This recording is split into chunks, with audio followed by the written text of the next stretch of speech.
have a short prayer. വിശുദ്ധിയിലെ ജ്ഞാനത്തിലെ വിശ്വാസത്തിൽ കൂടുതൽ വളരാൻ ആഴപ്പെടാൻ ആവശ്യമായിട്ടുള്ള ബോധ്യങ്ങൾ, സാഹചര്യങ്ങൾ, ബന്ധങ്ങൾ ഞങ്ങൾക്ക് നൽകണം. പഠിക്കുന്നത് ഞങ്ങളുടെ ജീവിതങ്ങളിൽ തേജസ്വിയായി മാറട്ടെ.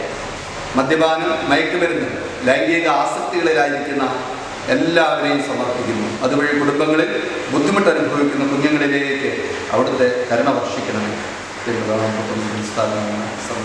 ആമേൻ. How are you? Hope that all of you are keeping fine in your home. Okay, today we are going to discuss a new topic, that is male gametogenesis. Before going to the details about male gametogenesis, first of all, we can recollect the things that we have learned in the last class. ഒക്കെ പഠിച്ചിട്ടാണോ വന്നിരിക്കുന്നത്? പഠിച്ചിട്ട് വരണം. Okay, ഞാൻ പെട്ടെന്ന് recollect ചെയ്യാണ് കഴിഞ്ഞ ക്ലാസ്സിൽ നമ്മൾ കണ്ട കാര്യം. കഴിഞ്ഞ ക്ലാസ്സിൽ എന്താ നമ്മൾ പഠിച്ചത്? മൈക്രോസ്പോറോജനസിസ് എന്താണെന്നാണ് നമ്മൾ കണ്ടത്, അല്ലേ?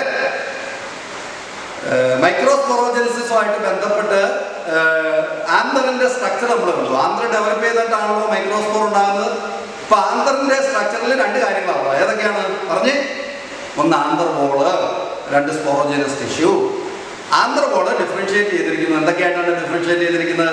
Epidermis, endothecium, middle layers, then tapetum, അല്ലേ? ടെപ്പീറ്റത്തിന്റെ ഫംഗ്ഷനൊക്കെ നമുക്ക് കണ്ടു. ഇനി ആന്തർ ബോളിനുള്ളിൽ എന്തുണ്ട്? Sporogenous tissue. ഈ സ്പോറോജീനസ് ടിഷ്യൂവിൽ എന്തുണ്ട്? യെസ്, നമ്മൾ കണ്ടതാണ് സ്പോറോജീനസ് സെൽസ്, അല്ലേ? ഈ sporogenous cell microspore mother cell ആയിട്ട് ഫംഗ്ഷൻ ചെയ്യും. ഞാനത് അവിടെ ഒന്നും മെൻഷൻ ചെയ്തില്ല, അതുകൊണ്ട് അതൊന്ന് പ്രത്യേകം ശ്രദ്ധിച്ചോളുക. ഈ സ്പോറോജീനസ് സെല്ല് എന്തായിട്ട് ഫംഗ്ഷൻ ചെയ്യും?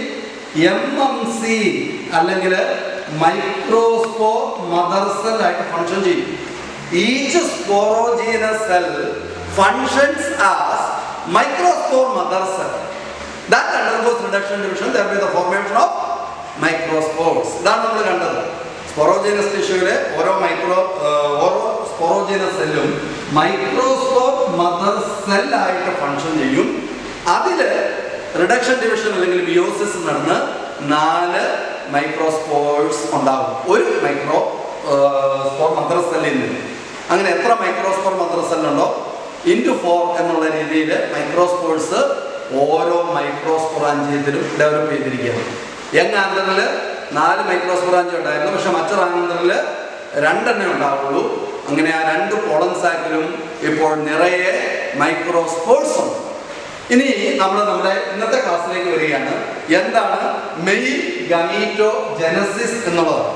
ഇത് term itself indicates the meaning, അല്ലേ? ഇതിന്റെ പേര് തന്നെ അത് എന്താണെന്ന് വെളിവാക്കുന്നുണ്ട്. എന്താണ്? Genesis of male gamete. Genesis നമ്മൾ കണ്ടതാണ്. ജനസിസിന്റെ അർത്ഥം എന്താണ്? ഫോർമേഷൻ, അല്ലേ? ഇപ്പൊ formation of male gametes is called male gametogenesis. 2 male gametes ആണ് ഉണ്ടാകുന്നത്. അപ്പൊ എങ്ങനെ നമുക്ക് ഇതൊന്ന് ഡിഫൈൻ ചെയ്യാൻ പറ്റും?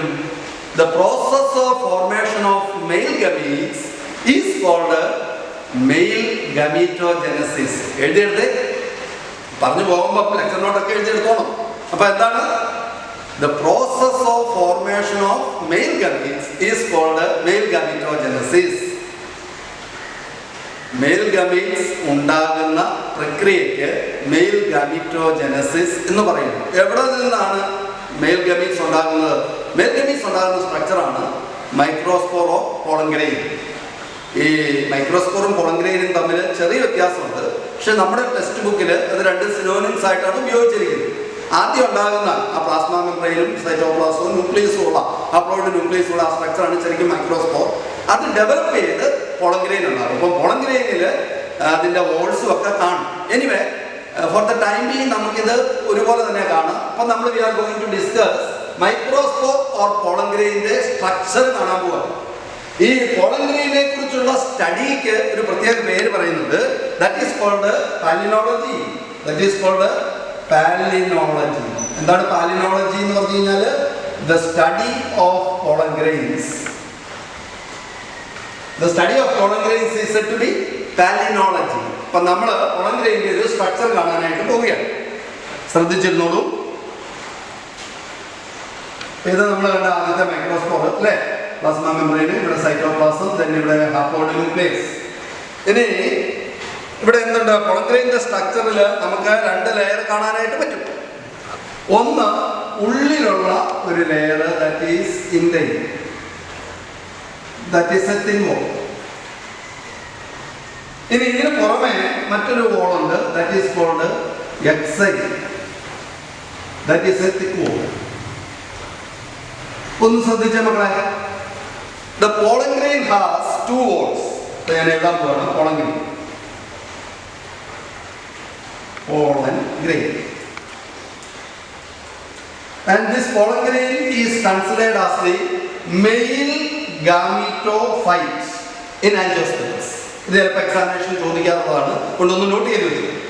എന്താണ് ഒരു pollen grain എന്ന് പറയുന്നത്? ആൻജിയോസ്പെർമിനെ സംബന്ധിച്ച് അതിൻ്റെ മെയിൽ ഗമീറ്റോഫൈറ്റ് ആണ്. pollen grain is considered as the male gametophyte. അതിന്റെ സ്ട്രക്ചർ ആണ് നമ്മൾ കാണാൻ പോകുന്നത്. pollen grain structure, pollen grain സ്ട്രക്ചറിൽ 2 വാളുണ്ട്. pollen grain has 2 walls. The inner wall is called intine. ഞാൻ എഴുതാൻ പോവാണ്, അത് തിന്നാണ്. This is the intine. ഇതിന്റെ പ്രത്യേകതകൾ നമുക്ക് ബ്രാക്കറ്റിൽ എഴുതി വെക്കാം. എന്താണ്? ഒരു തിൻ വോളാണ്. ഇനി ഔട്ടർ വോള്, ഈ ഔട്ടർ വോള് കുറച്ചും കൂടെ തിക്കാണ്. പ്രത്യേകിച്ച് ഈ സ്ഥലങ്ങളിൽ അത് കുറെ കൂടെ തിക്കാണ്. And this wall is called exine. ഈ എക്സൈൻ അതിന്റെ പ്രത്യേകത എന്താണ്? തിക്കാണ്. ഒരു pollen grainന്റെ സ്ട്രക്ചറിൽ എന്തൊക്കെ കാണാനായിട്ട് പറ്റും? The pollen grain has 2 walls. The outer wall is called exine, that is thick, and the inner wall is called intine, that is thin. ഇനി exine ഒരു പ്രത്യേകതയുണ്ട്. All of the exine that is formed of a chemical called sporopollenin. അതുകൊണ്ടാണ് അത് അത്ര ഒരു ടഫായിട്ടിരിക്കുന്നത്, അല്ല എത്ര ഹാർഡായിട്ട് തിക്കായിട്ടിരിക്കാനായിട്ടൊരു കാരണം ഈ എക്സൈൻ വോളില് ഒരു പ്രത്യേക കെമിക്കൽ കൊണ്ടാണ് ഉണ്ടാക്കപ്പെട്ടിരിക്കുന്നത്. That chemical is called sporopollenin. ഒന്ന് വിളിച്ചേ, 2 പ്രാവശ്യം വിളിച്ചേ. സ്പോറോപൊളിനിൻ. വീണ്ടും സ്പോറോപൊളിനിൻ. കാരണം ഇത് എക്സാമിനേഷൻ പോയിന്റ് ഓഫ് വ്യൂവില് വളരെ ഇമ്പോർട്ടൻ്റ് ആണ്. മിക്കവാറും എക്സാമിനേഷന് സ്പോറോപൊളിനിൻ അല്ലെങ്കിൽ അതിന്റെ സിഗ്നിഫിക്കൻസ് ചോദിക്കാറുണ്ട്. അപ്പോൾ ഇത് ഓർത്തിരിക്കണം. The exine is made up of a specialized chemical called sporopollenin. ഇതിന്റെ സിഗ്നിഫിക്കൻസ് എന്താണ്? This sporopollenin is considered as the most biologically resistant material. അങ്ങനെ ഒരു പ്രത്യേകതയുണ്ട് സ്പോറോപൊളിനിൻ. ബയോളജിക്കൽ ഓർഗാനിസത്തിന്, പ്രത്യേകിച്ച് നമുക്കറിയാം മൈക്രോ ഓർഗാനിസത്തിനുള്ള ഒരു പ്രത്യേക കഴിവുണ്ട്. ഇതിനെ ഡിഗ്രേഡ് ചെയ്യാൻ, ഡീകമ്പോസ് ചെയ്യാനുള്ള കഴിവുണ്ട്. ഈവൻ ഈ മൈക്രോ ഓർഗാനിസത്തിന് പോലും ഈ സ്പോറോപൊളിനിൻ എന്ന് പറയുന്ന കെമിക്കലിനെ ഡിഗ്രേഡ് ചെയ്ത് കളയാൻ കഴിവില്ല. അപ്പം മോസ്റ്റ് ബയോളജിക്കലി റെസിസ്റ്റന്റ് മെറ്റീരിയൽ ആണ് സ്പോറോപൊളിനിൻ. അതുകൊണ്ട് ഈ pollen grains മണ്ണിൽ വീണിട്ട് എത്ര വർഷം കഴിഞ്ഞ് കഴിഞ്ഞാലും ഇങ്ങനെ നശിച്ചു പോകാതെ കിടക്കും. അപ്പൊ എന്താ അതുകൊണ്ടുള്ള significance? It helps in fossil studies, it helps in palaeontological studies. Fossil സ്റ്റഡിക്ക് പറയുന്ന മറ്റൊരു പേരാണ് പാലന്റോളജിക്കൽ സ്റ്റഡി. അപ്പോൾ because of the presence of sporopollenin on the exile wall, the pollen grains are used in fossil studies. അതിന്റെ significance. ഈ fossil സ്റ്റഡീസിന് പറയുന്ന പേരെന്താണ്? That is called, technically it is called paleontology. Paleontology. അതിന്റെ spelling ഒക്കെ ഒന്ന് ശ്രദ്ധിച്ചു. പാലയോളജി. ഇപ്പോൾ 2 ടേംസ് നമ്മളിവിടെ കണ്ടു അല്ലേ? വൺ ഈസ് പാലിനോളജി, രണ്ടും തമ്മിൽ സാമ്യമുണ്ട്.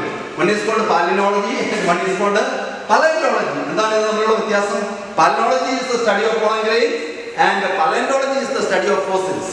ക്ലിയർ ആകുന്നുണ്ടോ? ഓക്കെ. ഇപ്പൊ നമ്മളെ pollen grain സ്ട്രക്ചർ കാണുകയാണ്. pollen grain is considered as the male gametophyte, okay, and the pollen grain consists 2 walls. The outer wall is thick and it is called exine. The inner wall is thin and it is called intine. And the exine consists of a specialized chemical called sporopollenin that is considered as the most biologically resistant material. It helps in fossil studies or paleontological studies.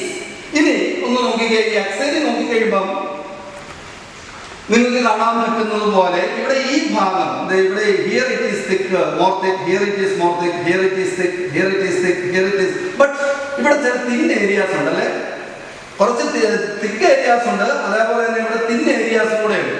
ഈ thin ഏരിയാസിന് പറയുന്ന പേരാണ്, അല്ലെങ്കിൽ നമുക്ക് പറയുന്നത് unthickened areas present on the exine can be called JEMPO. This is also very important. എന്താണ് ഇതിന് പറയുന്ന പേര്? GER, JEMPO. എന്താണ് JEMPO എന്ന് പറഞ്ഞു കഴിഞ്ഞാൽ? Unthickened areas present on the exine wall are called JEMPOs.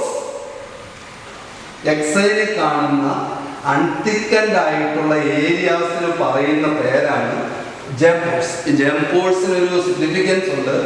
ശരിക്കും പിന്നീട് ഇതിനുള്ളിലുള്ള ഈ ഇൻഡൈൻ that projects out through the jempor as pollen tube.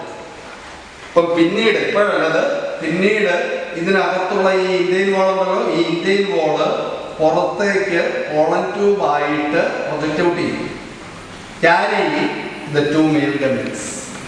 ഇത് പിന്നീട് ജെർമിനേഷന്റെ സമയത്ത് നടക്കുന്ന ഒരു കാര്യമാണ്. That will see in the later stage. Okay, അപ്പോൾ this is the structure of pollen grain. This is very important. Clear ആണോ? നിങ്ങൾക്ക് പരീക്ഷയ്ക്ക് മിക്കവാറും ചോദിക്കും. അപ്പോൾ പോളൻ ഗ്രെയിൻ എന്ന് പറയുന്നത് മെയിൽ ഗാമിറ്റോഫൈറ്റ് ആണ്. അതിന് രണ്ട് വോളുണ്ട്. ഔട്ടർ വോൾ തിക്കാണ്, എക്സൈൻ ആണ്. അതിൽ സ്പോറോപൊളിനിൻ എന്ന് പറയുന്ന കെമിക്കലുണ്ട്. മോസ്റ്റ് ബയോളജിക്കലി റെസിസ്റ്റന്റ് മെറ്റീരിയൽ ആണ്. അത് ഫോസിൽ സ്റ്റഡീസിന് ഹെൽപ്പ് ചെയ്യുന്നു. ഇനി ഉള്ളിലുള്ള വാള് ദാറ്റ് ഈസ് ഇൻറ്റൈൻ ആണ് അല്ലേ? ഇൻറ്റൈൻ തിന്നാണ്. അതേപോലെ തന്നെ എക്സൈനിലെ അൺതിക്കൻഡ് ഏരിയാസിന് ജെംപോഴ്സ് എന്ന് പറയുന്നു. അതുവഴിയാണ് പിന്നീട് ഇൻറ്റൈൻ പോളൻ ട്യൂബായിട്ട് പുറത്തേക്ക് പ്രൊജക്റ്റ് ഔട്ട് ചെയ്യുന്നത്. Okay, now we are going to discuss the male gametogenesis. അപ്പോൾ നമുക്കറിയാം the pollen grain consists a haploid nucleus that undergoes a mitotic division. അപ്പോൾ pollen grainലുള്ള ഹാപ്ലോയിഡ് ന്യൂക്ലിയസ് ഒരു മൈറ്റോട്ടിക് ഡിവിഷൻ നടക്കുകയാണ്. Mitotic ഡിവിഷന്റെ result എന്താണ്? നമ്മൾ പഠിച്ചിട്ടുണ്ട്. ഇത് 2 സെൽസ് ആണ് അല്ലെ? നേരത്തെ നമ്മൾ കണ്ടു മിയോട്ടിക് ഡിവിഷന്റെ റിസൾട്ട് 4 സെൽസ്, എന്നാൽ മൈറ്റോട്ടിക് ഡിവിഷന്റെ റിസൾട്ട് എന്ന് പറയുന്നത് 2 സെൽസ് ആണ്. അപ്പോൾ ഈ പോളൻ ഗ്രെയിൻ ഡെവലപ്പ് ചെയ്യുമ്പോൾ, മെയിൽ ഗമീറ്റ് ആയിട്ട് ഡെവലപ്പ് ചെയ്യുമ്പോൾ ആദ്യം സംഭവിക്കുന്നത് ഈ പോളൻ ഗ്രെയിനിന്റെ haploid nucleus undergoes a mitotic division, thereby the formation of 2 cells. ഈ 2 സെൽസ് ഇത് അൺഈക്വൽ ഡിവിഷൻ ആണ്. ഇപ്പം ഉണ്ടാകുന്ന സെൽസ് സൈസിൽ വ്യത്യാസമുണ്ട്. A large cell and A small cell. ഇങ്ങനെ ഇവിടെ ഒരു സ്മോൾ സെൽ ഉണ്ടാവും, ഒരു സ്പിൻഡിൽ ഷേപ്ഡ് ആയിട്ടുള്ള ഒരു സെൽ ഉണ്ടാവും.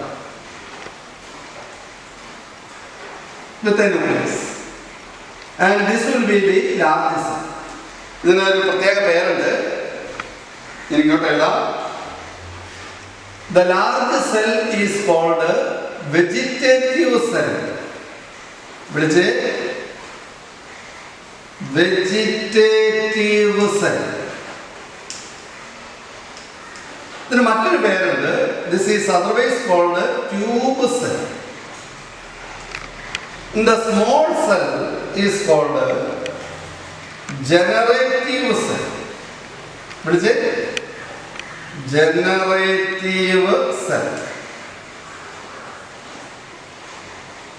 ഇപ്പോൾ നോക്കിക്കേ, പോളൻ ഗ്രെയിന്റെ haploid nucleus undergoes a mitotic division, thereby the formation of 2 cells. One is large and is called a vegetative cell or tube cell, which will have an irregularly shaped nucleus ഒക്കെ ഉണ്ടാവും, cytoplasm ഒക്കെ ഉണ്ടാവും.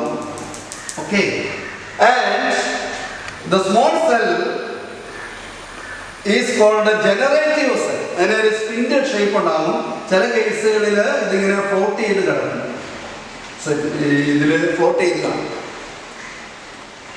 Okay, ഈ സ്റ്റേജിലാണ് മിക്കവാറും പ്ലാന്റ്സിൽ, ഇപ്പോൾ 60% of angiosperm പ്ലാന്റ്സിൽ ഈ pollen grains ആന്തറിൽ നിന്ന് റിലീസ്ഡ് ആകും.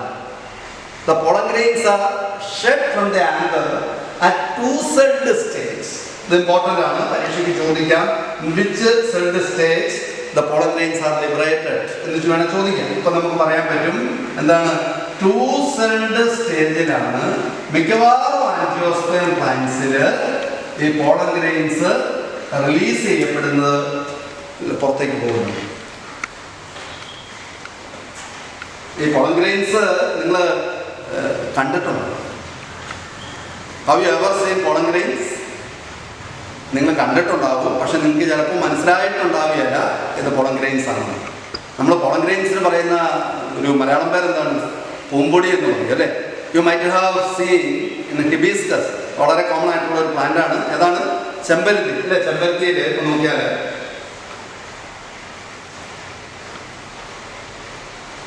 This is the അനറേഷൻ. ഇതിനുള്ളിൽ ഗാനീഷ്യം ഉണ്ട്. അത് വന്ന് 5 സ്റ്റിഗ്മയിൽ അവസാനിക്കും.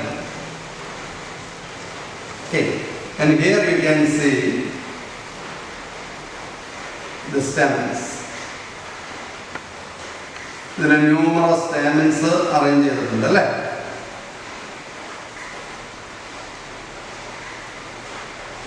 ഈ സ്റ്റാമൻസിനൊരു പ്രത്യേകതയുണ്ട്. തുറന്ന് വലുതായിട്ട് വരച്ചു കഴിഞ്ഞ് കഴിഞ്ഞാൽ ഈ സ്റ്റാമൻസ് സ്റ്റേമന്റെ ആന്തർ റെനിഫോം സ്ട്രക്ചറാണ്. എന്താണ് റെനിഫോം സ്ട്രക്ചർ എന്ന് പറഞ്ഞാൽ? കിഡ്നി ഷേപ്ഡ് സ്ട്രക്ചറാണ്. അതേപോലെ ഇതിന്റെ മറ്റൊരു പ്രത്യേകത, ഇത് മോണോതീക്കസ് ആണ്. നമ്മൾ കഴിഞ്ഞ ദിവസം കണ്ടിരുന്നു മിക്കവാറും പ്ലാന്റ്സിൽ ആന്തർ ഡൈത്തീക്കസ് ആണ്. എന്നാൽ ഹിബിസ്കസില് ആന്തറിന്റെ ഒരു പ്രത്യേകത, 2 പ്രത്യേകതകളാണ്. ഒന്നതിന് ഒരൊറ്റ തീക്കയെ കാണുള്ളൂ, ഒരൊറ്റ ക്യാവിറ്റിയെ കാണുള്ളൂ. അതേപോലെ തന്നെ അതിൻ്റെ ആന്തർ കിഡ്നി ഷേപ്പാണ്. ഈ 2 പ്രത്യേകതകളും. അപ്പോൾ അപ്പോൾ നമ്മൾ ഈ ചെമ്പരത്തിയിൽ ഇവിടെയൊക്കെ കൈ കൊണ്ട് തൊട്ട് കഴിഞ്ഞ് കഴിഞ്ഞാൽ ഒരു മഞ്ഞ കളറിലുള്ള പൂമ്പൊടി നമ്മുടെ കയ്യിൽ പറ്റിയിരിക്കുന്നതാണ്. These are nothing but pollen grains. ഇതെങ്ങനെയാണ് നമുക്കത് കാണാനായിട്ട് പറ്റുന്നത്? When you go to lab you can see these pollen grains under microscope. അവിടെ ഒരു ട്രാൻസ്പാരന്റ് ഗ്ലാസ് ലൈൻ എടുത്ത് അതിൻ്റെ നടുക്ക് ഒരു ഡ്രോപ്പ് ഓഫ് വാട്ടർ വെച്ചിട്ട് ഈ കയ്യിൽ പറ്റിയിരിക്കുന്ന പൂമ്പൊടി അതൊന്ന് സ്പ്രിങ്കിൾ ചെയ്തിട്ട് ഒരു കവർ ഗ്ലാസ് ഒക്കെ വെച്ചിട്ട് മൈക്രോസ്കോപ്പിലൂടെ നോക്കി കഴിഞ്ഞ് കഴിഞ്ഞാൽ you can see the pollen grains with beautiful ornamentations. ഒക്കെ നല്ല അലങ്കാര പണികൾ നമുക്ക് ഈ pollen grains കാണാനായിട്ട് പറ്റും. ഇപ്പം ഭൂമിയിൽ തന്നെ ഏറ്റവും സുന്ദരങ്ങളായിട്ടുള്ള വസ്തുക്കളിൽ ഒന്നായിട്ടാണ് ഈ pollen grains അറിയപ്പെടുന്നത്. മറ്റൊന്ന് നമ്മൾ കഴിഞ്ഞ വർഷം പഠിച്ച ഡയാറ്റംസ്. ഡയാറ്റംസിന്റെ വോളിലും ഇതേപോലെ ബ്യൂട്ടിഫുൾ ഓർണമെന്റേഷൻസ് നമ്മൾ കണ്ടു. എന്ന് മാത്രമല്ല ഈ വലിയ എഞ്ചിനീയേഴ്സ്, ആർക്കിടെക്ട്സ് അവര് പുതിയ ബിൽഡിംഗ് ഒക്കെ പണിയുന്നതിന് വേണ്ടിയിട്ടുള്ള ഡിസൈൻ കോപ്പി ചെയ്യുന്നത് യഥാർത്ഥത്തിൽ ഈ പോളൻ ഗ്രെയിൻസിന്റെ മുകളിലുള്ള ഓർണമെന്റേഷൻസ് നോക്കിക്കൊണ്ടാണ്, ഇത് കോപ്പി ചെയ്തുകൊണ്ടാണ്.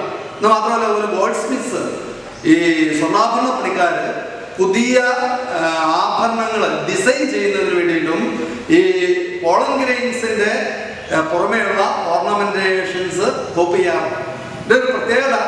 ഇത് ഓരോ സ്പീഷ്യസിന്റെ പോളൻ ഗ്രെയിനിലും കാണുന്ന ഓർണമെന്റേഷൻസ് വ്യത്യസ്തമായിരുന്നു. അതുകൊണ്ട് തന്നെ ഇത് ടാക്സോണമിക്കൽ സ്റ്റഡീസിനും വളരെ ഇമ്പോർട്ടൻ്റ് ആണ്. പ്ലാന്റ് ഒക്കെ പുതുതായിട്ട് കണ്ടുപിടിച്ചു കഴിഞ്ഞാൽ ഇതിൻ്റെ ഒരു ഐഡന്റിഫിക്കേഷൻ ക്യാരക്ടറായിട്ട് പോലും ഈ പോളൻ ഗ്രെയിനിന്റെ പുറമേയുള്ള ഓർണമെന്റേഷൻസ് എടുക്കാറുണ്ട്. അപ്പോൾ ഓക്കെ, ഇത് നിങ്ങൾക്ക് വീട്ടിൽ അല്ലെങ്കിൽ ലാബിലൊക്കെ ആയിരിക്കുമ്പോൾ, സ്കൂളിലായിരിക്കുമ്പോൾ ഫ്രീ ടൈം കിട്ടുമ്പോൾ ലാബിൽ പോയിട്ട് നിങ്ങൾക്ക് ഡിഫറെൻറ്റ് പ്ലാന്റ്സിന്റെ പോളൻ ഗ്രെയിൻസ് കളക്ട് ചെയ്തിട്ട് നിങ്ങൾക്ക് ഇത് മൈക്രോസ്കോപ്പിൽ വെച്ച് നോക്കാവുന്നതാണ്. ഓക്കെ, അപ്പോൾ നമ്മൾ മെയിൽ ഗമീറ്റോജെനസിസ് കാണുകയാണ്. അപ്പോൾ ഇവിടെ ഇതുവരെയും മെയിൽ ഗമീറ്റ് ഉണ്ടാകുക ഇല്ല. അപ്പോൾ നമ്മൾ മെയിൽ ഗമീറ്റോജെനസിസിലൂടെ പോവുകയാണ്.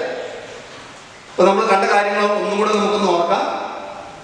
During the time of male gametogenesis, the haploids of the pollen grain that undergoes a mitotic division, that by the formation of a large cell called vegetative cell or tube cell and a small spindle-shaped cell called generative cell. ഇനി ശ്രദ്ധിക്കുക, ഈ vegetative സെല്ലിന് ഒരു nutritive ഫംഗ്ഷനാണ്. എന്നാൽ mail gamete ഉണ്ടാകാനായിട്ട് സഹായിക്കുന്ന cell generative സെല്ലാണ്. That is very important.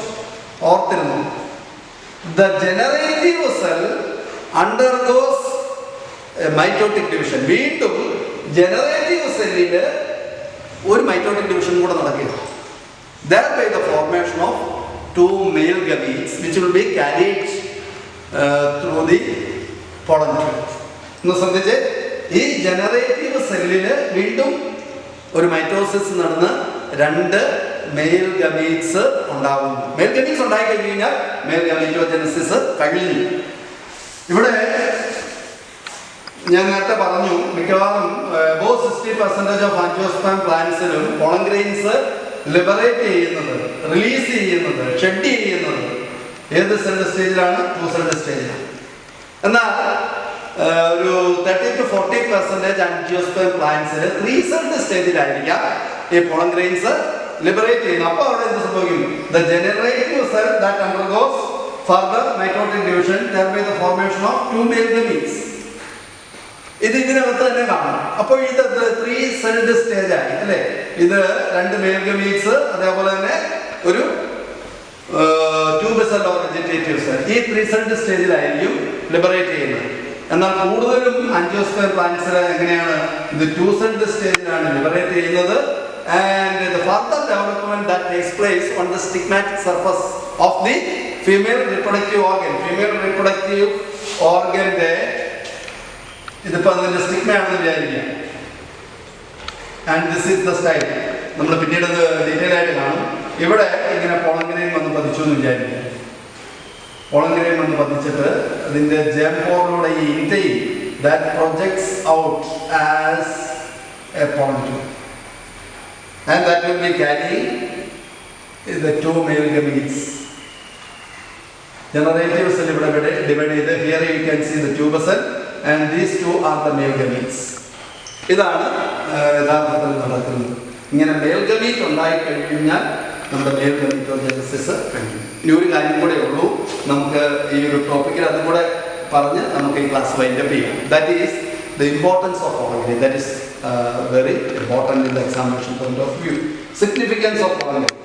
ഇപ്പോൾ pollen grains ഹ്യൂമൻ ബീയിങ്സിന് അലർജി ഉണ്ടാക്കുന്നു. കണ്ടോ, ഈ മനുഷ്യരുടെ ഒരു പ്രത്യേകതയാണ്. നമ്മൾ പെട്ടെന്ന് നമ്മുടെ മനസ്സിലേക്ക് വരുന്നത് ഇതിൻ്റെ ഒരു ദോഷവശം. അപ്പം ശരിക്കും pollen grains-ന് അഡ്വാൻറ്റേജസ് ഉണ്ട്, പോസിറ്റീവായിട്ടുള്ള പല കാര്യങ്ങളും ഉണ്ട്. പക്ഷെ സാറ് ഇപ്പോൾ ആദ്യം എന്താണ് പറഞ്ഞത്? pollen grains-ന്റെ ഒരു ഡ്രോബാക്കാണ്, അല്ലെങ്കിൽ ഒരു നെഗറ്റീവായിട്ടുള്ള കാര്യമാണ്. അതുകൊണ്ട് ഇത് മനുഷ്യൻ്റെ ഒരു സ്വഭാവമാണ്. അതുകൊണ്ട് ഇനി മുതൽ ഈ ക്ലാസ് കഴിയുമ്പോൾ മുതൽ, അല്ലെങ്കിൽ ഇപ്പോൾ മുതൽ നമുക്കൊരു തീരുമാനം എടുക്കാം. നമ്മുടെ കൂട്ടുകാരുടെ, അതേപോലെ മറ്റുള്ളവരുടെ നല്ല വശങ്ങൾ ആദ്യം കാണാൻ, ഓർമ്മിക്കാൻ. ഇത് കഴിഞ്ഞിട്ട് മതി നമുക്ക് അവരുടെ ലിമിറ്റേഷൻസിലേക്കൊക്കെ പോകാനായിട്ട് അല്ലേ? അപ്പോൾ അതുകൊണ്ട് നമുക്കത് ഇപ്പോൾ തന്നെ ആരംഭിച്ചേക്കാം. അതുകൊണ്ട് നമ്മൾ എന്താണ് കാണാൻ പോകുന്നത്? നമ്മൾ പോളൻ ഗ്രെയിൻസിന്റെ സിഗ്നിഫിക്കൻസ് കാണുകയാണ്. Importance of pollen grains. Importance ഇപ്പൊ ഞാൻ നേരത്തെ സൂചിപ്പിച്ച പോലെ നമുക്ക് ആദ്യം നല്ല വശം കാണാം അല്ലേ?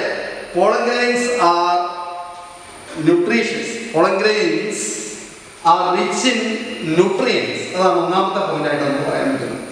Pollen grains are rich in nutrients. Rich in nutrients.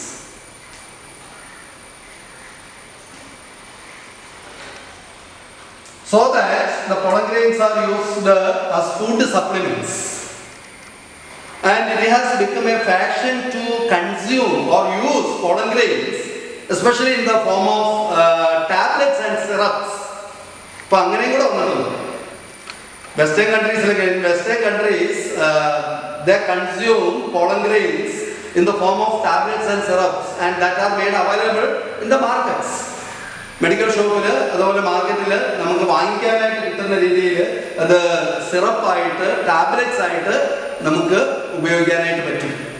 അപ്പം അതിന് കാരണം റിച്ച് ന്യൂട്രിയൻസ് എന്നുള്ളതാണ്. അപ്പോൾ ന്യൂട്രീഷ്യസ് ആണ് എന്നുള്ളതാണ്. അതുകൊണ്ടാണ് നമുക്കറിയാം ഈ പോളിനേഷൻ്റെ സമയത്ത് ഇൻസെക്ട്സ് ഫ്ലവറിൽ വിസിറ്റ് ചെയ്യുന്നതിന് ഒരു കാരണം അതാണ്. ഫ്ലവർ ഒരു ഫ്ലോറൽ റിവാർഡായിട്ട് ഡെലീഷ്യസ് ആയിട്ടുള്ള ഫുഡ് കൊടുക്കുകയാണ്. They are very nutritious. അപ്പോൾ അത് പ്രധാനപ്പെട്ട ഒരു കാര്യമാണ്.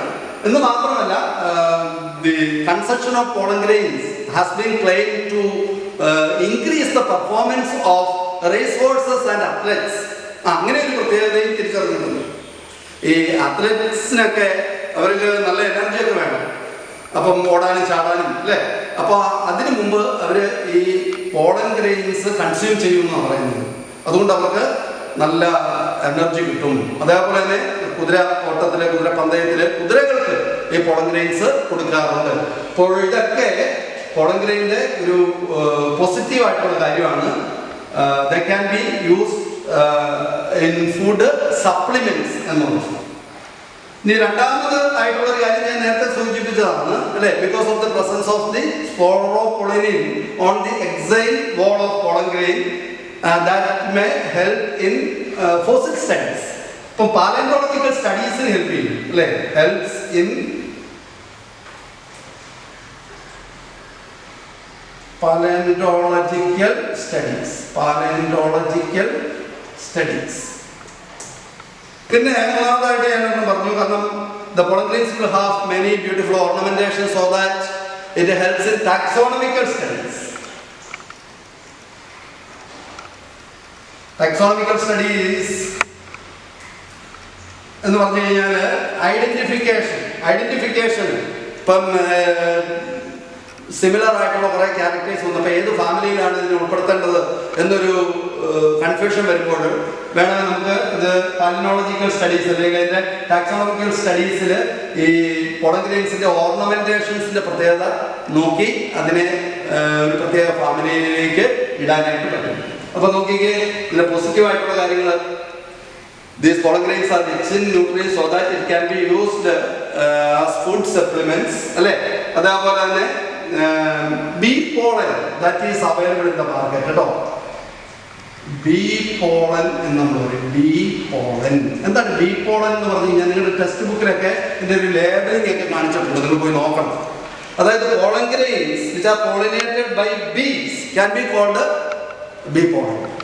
അതിനൊരു പ്രത്യേകത ഒരു മെഡിസിൻ വാല്യൂ ഉണ്ടെന്നാണ് പറയുന്നത്. ഇപ്പം പോളൻ ഗ്രെയിൻസ് തന്നെ അത് ഹണി ബീസ്, തേനീച്ചകൾ പോളിനേറ്റ് ചെയ്ത pollen grains will have medicinal value. അപ്പം അതും മാർക്കറ്റിൽ വലിയ ഒരു ഡിമാൻഡുള്ള കാര്യമാണ്. മാത്രമല്ല അത് സിറപ്പായിട്ടും ടാബ്ലറ്റായിട്ടും ഒക്കെ നമുക്ക് കിട്ടും. അതേപോലെ തന്നെ ഈ അത്ലറ്റ്സിൻ്റെ റേസ് ഹോഴ്സസിൻ്റെ പെർഫോമൻസിനെ ഇൻക്രീസ് ചെയ്യാനായിട്ട് ഇത് സഹായിക്കുന്നു. അതുകൊണ്ട് ഇത് ഫുഡായിട്ട് ഉൾപ്പെടുത്തിയിരിക്കുന്നു. പാലന്റോളജിക്കൽ സ്റ്റഡീസിന്, ഫോസിൽ സ്റ്റഡീസിന് ഇമ്പോർട്ടൻ്റ് ആണ്.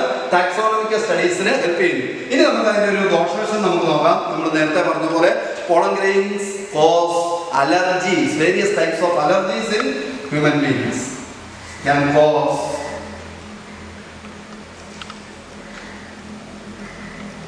അലർജീസ്.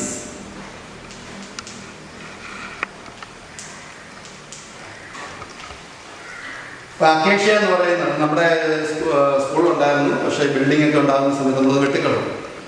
ഇപ്പോൾ തൃശ്ശൂരൊക്കെ പോകുന്ന സമയത്ത് നാഷണൽ ഹൈവേയുടെ രണ്ട് സൈഡുകളിലും ധാരാളം അക്കേഷ്യ മരങ്ങളുണ്ട്. അപ്പോൾ അതിലുണ്ടാകുന്ന ആ പൂവിലെ പൂമ്പൊടി അത് പല മനുഷ്യർക്കും അലർജിക്ക് കാരണമായി തീരുന്നു എന്ന് കണ്ടെത്തിയിട്ടുണ്ട്. ഇത് മാത്രമല്ല, വേറൊന്നുണ്ട്, പാർത്തീനി എന്ന് പറയുന്നൊരു വീടുണ്ട്. പാർത്തീനിയം, ക്യാരറ്റ് ഗ്രാസ് എന്നൊക്കെ പറയും.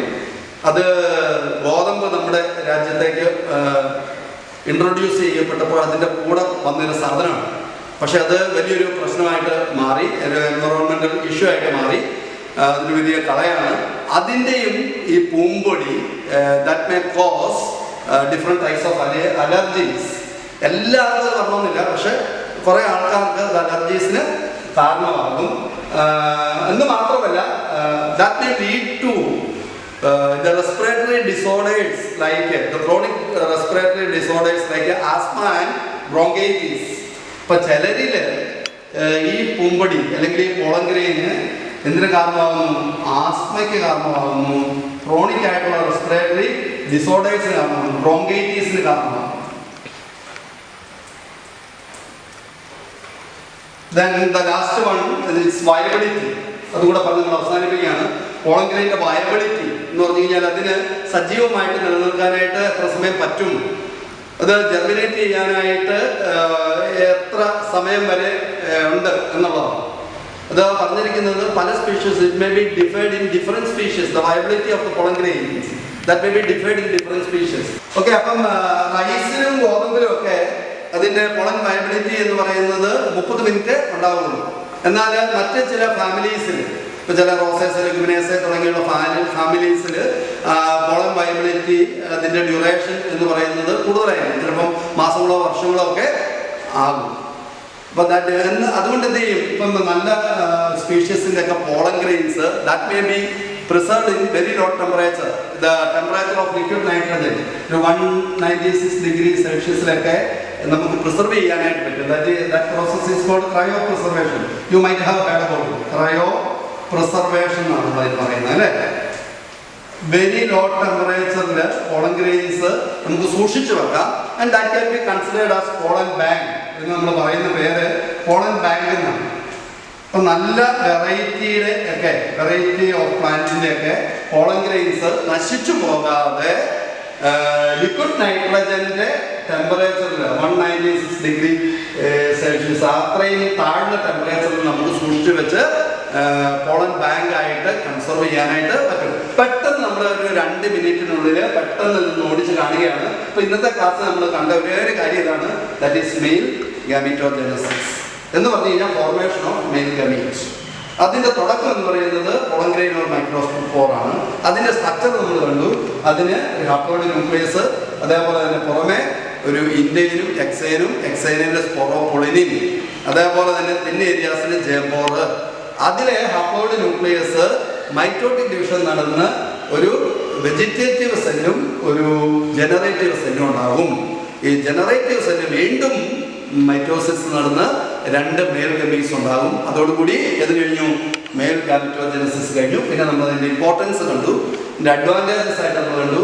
ന്യൂട്രീഷ്യസ് ആണ് അല്ലെ, അതേപോലെ തന്നെ പോളൻ സിറപ്പും ടാബ്ലറ്റ്സും ആയിട്ട് ഉപയോഗിക്കും. അത് റേസ് ഹോഴ്സസിൻ്റെ അത്ലറ്റ്സിൻ്റെ പെർഫോമൻസിന് ഇതിൻ്റെ കൺസെപ്ഷൻ സഹായിക്കുന്നുണ്ട്.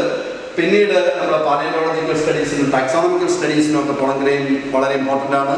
എന്ന് മാത്രമല്ല പോളിനേഷനെ ഹെൽപ്പ് ചെയ്യുന്നു. ഇതിന് എല്ലാത്തിനും പുറമെ പോളൻ ഗ്രെയിൻസിൻ്റെ ഏറ്റവും പ്രധാനപ്പെട്ട ഇമ്പോർട്ടൻസ് എന്ന് പറയുന്നത് പോളൻ ഗ്രെയിൻസ് ആണ് ശരിക്കും പോളിനേറ്റ് ചെയ്യപ്പെടുന്നത്, പോളിനേഷൻ എന്ന് പറയുന്ന പ്രോസസ്സിൽ.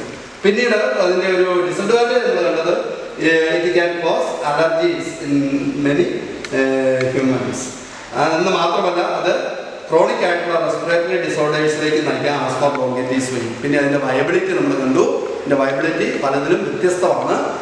റൈസിനും വീറ്റിലും ഒക്കെ വളരെ കുറച്ച് നേരം ഇതിൻ്റെ വയബിളായിട്ടിരിക്കാനായിട്ട് പറ്റുള്ളൂ. മറ്റു ചിലതിൽ അത് കൂടുതലായിട്ട് ഇരിക്കാനായിട്ട് പറ്റും. അങ്ങനെയുള്ള കേസസിൽ നമുക്ക് പോളൻ ബാങ്ക് ആയിട്ട് കൺസർവ് ചെയ്യാനായിട്ട് പറ്റും. അവിടെ ലോ ടെമ്പറേച്ചറിലാണ് നമ്മളത് കൺസർവ് ചെയ്യുന്നത്.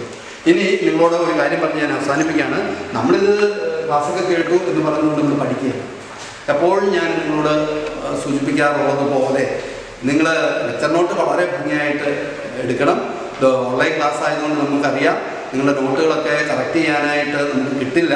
അപ്പോൾ അത് ടെക്സ്റ്റ് ബുക്കൊക്കെ വെച്ച് കറക്റ്റായിട്ട് അതിൻ്റെ സ്പെല്ലിംഗ് ഒക്കെ എഴുതിയെടുക്കണം. അതേപോലെ ലെക്ചർ നോട്ട് ഒന്ന് വിപുലീകരിച്ച് നോട്ടായിട്ട് എഴുതിയെടുക്കണം. അസൈൻമെൻറ്റ് ചെയ്യാൻ തരും. അതിൻ്റെ ക്വസ്റ്റ്യൻസൊക്കെ ഞാൻ മൂഡിൽ ഇട്ടിട്ടുണ്ട്. അപ്പോൾ ആ ക്വസ്റ്റ്യൻസിന് വൃത്തിയായിട്ട് ആൻസറൊക്കെ നിങ്ങൾ എഴുതിയിരിക്കും. 2, നിങ്ങളിത് ഒരു അരമണിക്കൂർ ഇത് മതി. ബോട്ടണി പഠിക്കാനായിട്ട് ഒരു സെഷനിൽ അരമണിക്കൂർ മതി. അതെന്ത് ചെയ്യുന്നു, നന്നായിട്ട് വായിച്ച് പഠിക്കണം. ടെക്സ്റ്റ് ബുക്കും ഒക്കെ ആയിട്ട് ലെക്ചർ നോട്ടും ഒക്കെ ആയിട്ട് ക്ലാസ്സിനെ ഒന്ന് അസോസിയേറ്റ് ചെയ്ത് അതിൽ സാർ പറഞ്ഞ പ്രധാനപ്പെട്ട കാര്യങ്ങൾ പഠിച്ചു വെക്കുക. എന്നിട്ട് എന്ത് ചെയ്യുക, റീകളക്ട് ചെയ്യണം. That is very important. കന്നുകാലികൾ ചെയ്യുന്ന പോലെ ഞാൻ എപ്പോഴും പറയാറുണ്ട്, നിങ്ങൾ ഒരു കന്നുകാലി, ഒരു പശുവാണ്, ഒരു ആടാണ് അല്ലേ. ഇപ്പം നിങ്ങൾക്ക് ഓൺലൈൻ ക്ലാസ്സിലൂടെ ആണെങ്കിലും വിക്ടേഴ്സ് ചാനൽ കുറച്ച് കാര്യങ്ങൾ പ്രൊവൈഡ് ചെയ്യുന്നുണ്ട്. നമ്മുടെ ഓൺലൈൻ ക്ലാസ്സിലൂടെ നിങ്ങൾക്ക് ഓരോ സബ്ജക്റ്റും കിട്ടുന്നുണ്ട്. അതെല്ലാം വെട്ടി വീഴുകയാണ്.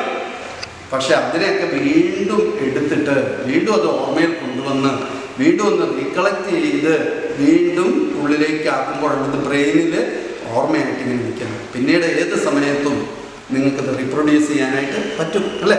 അപ്പോൾ നിങ്ങൾ കുളിച്ചോണ്ടൊക്കെ ഇരിക്കുമ്പോൾ മെയിൽ ഗാമീറ്റോജെനസിസ്, പോളൻ ഗ്രെയിൻ, എക്സൈൻ, ഇൻറ്റൈൻ ഈ കാര്യങ്ങൾ ഓർക്കാനായിട്ട് പറ്റും. അതുപോലെ തന്നെ വീട്ടിലിപ്പം പറയുകയാണ്, എടാ മോനെ ഒരു 10 കിലോ അരി മേടിച്ചുകൊണ്ട് വന്നു. ഓക്കെ അമ്മ ആ സഞ്ചി എടുത്തോ എന്നും പറഞ്ഞുകൊണ്ട് നമ്മൾ പോകുന്ന സമയത്ത് നമുക്ക് പോയി വരുന്ന സമയത്ത് ഒരു ടോപ്പിക്ക് മൈക്രോസ്പോറോജെനസിസ് ആണെങ്കിൽ അത് മെയിൽ ഗാമീറ്റോജെനസിസ് ആണെങ്കിൽ അത് അതിൻ്റെ ഓരോ കാര്യങ്ങളും ഓർത്തോണ്ട് നമുക്ക് പോകാനായിട്ട് പറ്റും. വണ്ടിയൊന്നും ഇടിക്കുകയില്ല, ഏതോ ഒരു സൈഡിൽ കൂടെ പോകും. അപ്പോൾ നമുക്ക് തിരിച്ചു വരുമ്പോൾ ഇപ്പോൾ ഏതെങ്കിലും ഒരു കാര്യം നമ്മൾ വിട്ടുപോയി, ഓക്കെ ഇതിൻ്റെ ഇമ്പോർട്ടൻസ് ഒരു സാധനം ഞാൻ ഓർക്കുന്നില്ല, 2, 3 കിട്ടി, ഒരു കാര്യം ഓർക്കുന്നില്ല. അപ്പോഴാണ് വന്ന് നോക്കിയപ്പോൾ ഓക്കെ ന്യൂട്രീഷ്യൻസ് ആണെന്നുള്ളതൊക്കെ അപ്പോൾ അത് പാലിയോളജിക്കൽ സ്റ്റഡീസിൽ ഹെൽപ്പ് ചെയ്യുന്നതാണ് നമ്മൾ നടന്നത്. അപ്പോൾ അതും കൂടെ ഓർത്തെടുത്തു, സന്തോഷമായി. ഓക്കെ, അപ്പോൾ നമ്മുടെ ക്ലാസ് വൈൻഡപ്പ് ചെയ്യുകയാണ് കുട്ടികളെ. നിങ്ങൾ മാതാപിതാക്കന്മാരെയൊക്കെ അനുസരിക്കണം. യേശയ്യ 1:19 സാറ് ഇടയ്ക്കിടയ്ക്ക് പറയാറുള്ളതാണ്, വീണ്ടും ഓർമ്മിപ്പിക്കുകയാണ്. അനുസരിക്കാൻ സന്നദ്ധരെങ്കിൽ നിങ്ങൾ ഐശ്വര്യം ആസ്വദിക്കും. അപ്പോൾ മാതാപിതാക്കന്മാരെ അനുസരിക്കണം, അവരെ സ്നേഹിക്കണം, ഗുരുക്കന്മാർക്ക് വേണ്ടിയിട്ട് നിങ്ങൾ പ്രാർത്ഥിക്കണം കേട്ടോ. ശരിക്കും ഇപ്പം നമ്മൾ അകലെയാണെങ്കിലും ഈ വാക്കുകളിലൂടെ നമ്മൾ ഇങ്ങനെ അടുത്തുണ്ട്.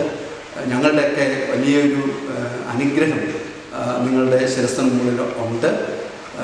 തീർച്ചയായിട്ടും നമുക്ക് അടുത്ത് തന്നെ നേരിൽ കാണാം എന്ന് പ്രതീക്ഷിക്കുകയാണ്.